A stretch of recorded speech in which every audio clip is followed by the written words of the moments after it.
Hello dear students, welcome back to my class with next topic of class 6 Maths NCERT book chapter 2 whole numbers. Try this करेंगे page number 39 के। तो इसमें है find using distributive property. तो इसके basic work में जब हमने इस चैप्टर का बेसिक वर्क करा था तो मैंने आपको डिस्ट्रीब्यूटिव प्रॉपर्टी वहां पे भी समझाई थी। जिन बच्चों ने वो समझनी है सारे इस चैप्टर के जो लिंक हैं डिस्क्रिप्शन बॉक्स में दिए गए हैं, आप वहां से समझ सकते हो। तो यहाँ पे मैं आपको एक बार फिर से बता देती हूँ कि डिस्ट्रीब्यूटिव प्रॉपर्टी हमारे लिए कैसे जो हमारी कैलकुलेशन को इजी करती है। देखिए हमारे पास अगर ये कंडीशन है a multiply b plus a multiply c, ठीक है। अगर ये कंडीशन है तो इसमें हमारे पास कुछ ऐसा है जो दोनों में कॉमन है, that is a and a। तो यहाँ से हम a को ले लेंगे कॉमन, तो ये बचा b प्लस c। ओके, तो इट मीन्स ये है कि यहाँ पे हमने जब ये कॉमन लिया तो हमारी कैलकुलेशन अब कैसे हो गई कि a को हम b के साथ भी मल्टीप्लाई कर सकते हैं जो ये बनेगा, और a को c के साथ जब मल्टीप्लाई करेंगे तो ये बनेगा। इट मीन्स हमारे पास ये जो प्रॉपर्टी है, ये कंडीशन, मतलब इससे हम ये भी बना सकते हैं और इससे ये भी बना सकते हैं। ये दोनों तरीके से यूज होती है, ठीक है, और कैलकुलेशन को इजी भी करती है। ये जब ये आपके पास होगा तो ये वाली कंडीशन बन जाएगी, ये होगा तो ये बन जाएगी। तो दोनों वे से जो आपको हमारे सम के अकॉर्डिंगली जैसे ये प्रॉपर्टी हमने यूज करनी है हम उसमें कर सकते हैं, ठीक है। अब इस क्वेश्चन को देखिए, इस क्वेश्चन को हम डिस्ट्रीब्यूटिव प्रॉपर्टी यूज करते हुए कैसे सॉल्व कर सकते हैं। यहाँ पे देखिए ये जो 68 है, 68 को हम कैसे लिख सकते हैं। हम 68 को 70-2 लिख सकते हैं, ठीक है। इस क्वेश्चन को आप दोनों तरीके से सॉल्व कर सकते हो, या तो आप इसको चेंज कर लो, ये माइनस में आ जाएगा, या इसको चेंज कर लो, ये बन जाएगा 10 + 5, ठीक है। मैं आपको दोनों तरीके से ये सॉल्व करके दिखाती हूँ, आपका आंसर है जो वो सेम आएगा।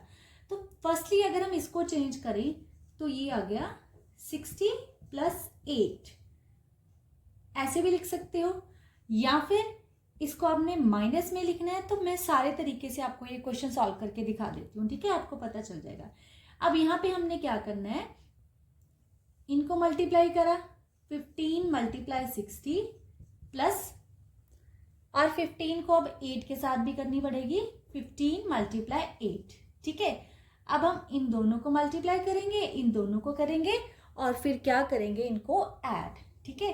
15 6 होता है 90, तो ये बन गया 900 प्लस 15 8 का कितना होता है 120, ठीक है। तो अब इन दोनों को ऐड करा तो हमारे पास आंसर आ गया 0 to 10, ठीक है। इट मीन्स ये हमारा आंसर आया 1020। अब जो सेकेंड कंडीशन है, अगर मैं उसके अकॉर्डिंग, ये वाली कंडीशन के अकॉर्डिंग इसको सॉल्व करूं तो इसमें हम कैसे करेंगे, 15 × 70 - 2, ठीक है। अब इसको क्या करेंगे, पहले इसके साथ मल्टीप्लाई फिर इसके साथ, 15 को 70 के साथ मल्टीप्लाई करेंगे, बीच में माइनस का साइन है तो माइनस लग गया, 15 को 2 के साथ, ओके।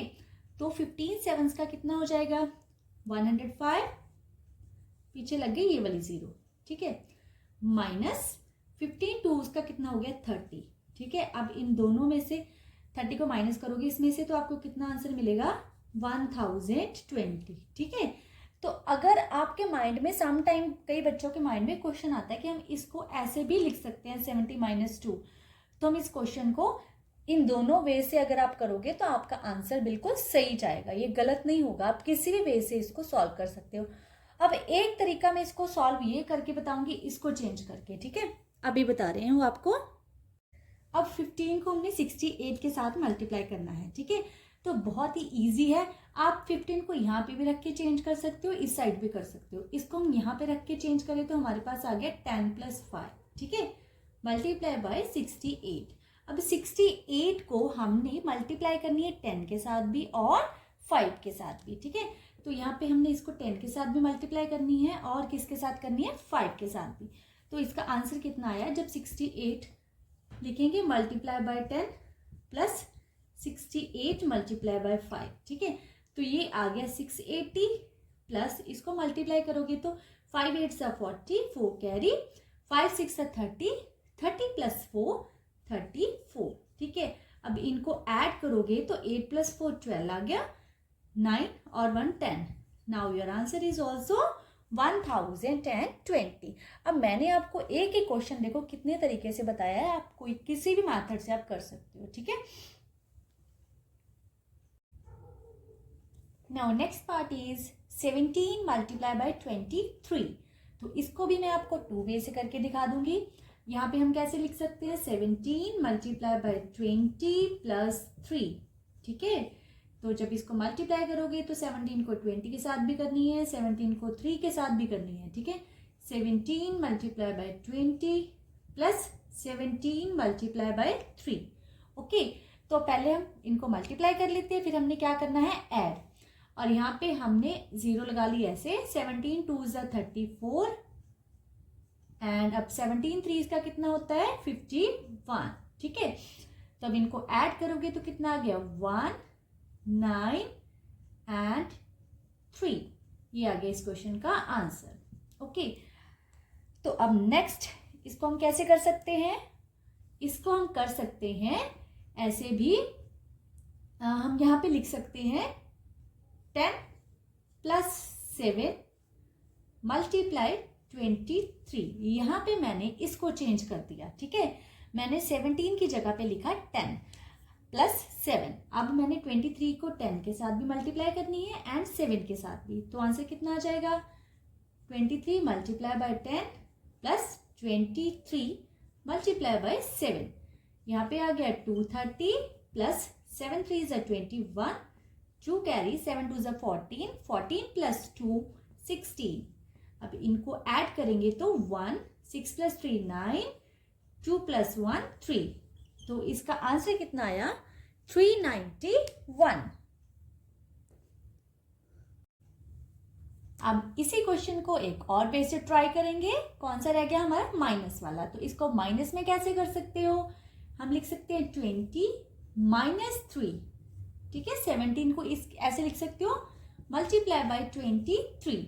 अब इसको कैसे सॉल्व करोगे, आपने इसको साथ भी मल्टीप्लाई करना है और इसके साथ भी, ठीक है। तो यहाँ पे क्या लिख सकते हैं 20 मल्टीप्लाई 23 माइनस 3 मल्टीप्लाई बाय 23, ठीक है। अगर 23 आगे भी लिख लेते तो भी आपका रॉन्ग नहीं जाना था, वो भी ठीक था। अब पहले इनको मल्टीप्लाई करेंगे तो कितना आ जाएगा, 0 का 0 ऐसे लग गया, 2 3 ज़ा 6, 2 2 ज़ा 4 माइनस, अब इनको मल्टीप्लाई करोगे 3 3 ज़ा 9, 3 2 ज़ा 6। अब इनको करेंगे माइनस, यहाँ पे बोरो ले लेंगे, 10 बन गया, 10 में से 9 को सब्ट्रैक्ट करा तो 1, 5 बचे, यहाँ से बोरो लिया 15, 15 में से 6 को सब्ट्रैक्ट किया तो 9, यहाँ पे बचे 3, ओके। तो ये क्वेश्चन भी हमारा हमने कर लिया है 3 वेज से। अब आपको जो भी इजी लगे आप उसे इसको सॉल्व कर सकते हैं। अब जब हमने ये क्वेश्चन स्टार्ट किए थे, आज का लेक्चर मैंने स्टार्ट किया तो मैंने आपको बताया था कि जो डिस्ट्रीब्यूटिव प्रॉपर्टीज होती है 2 वे से यूज़ कर सकते हो।